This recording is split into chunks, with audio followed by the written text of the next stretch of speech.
হাসান মাহমুদ টাইপের লোকরা যেগুলো বলে বেড়াচ্ছে না যে গণতন্ত্রকে পুনরুদ্ধারের জন্য তারা সকল রাজনৈতিক দলের সাথে তারা কাজ করতে চায়।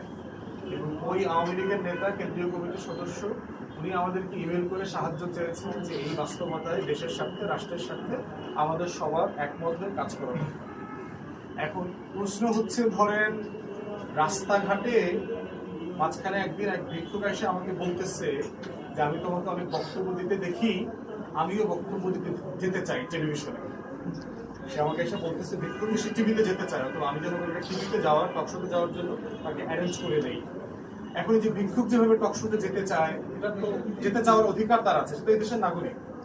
এই ভিক্ষুকের টকশোতে যেতে গিয়ে আমার মতো কথা বলার অধিকারটা যেভাবে ক্লেম করতেছে না, ওই হাসান মাহমুদ এবং আওয়ামী লীগের নেতারা যারা ইমেল করে বাংলাদেশের রাজনৈতিক দলগুলোর সাথে একসাথে কাজ করার অধিকার দাবি করতেছে, তাদের দাবিটা একটু এরকমই হয়ে গেছে।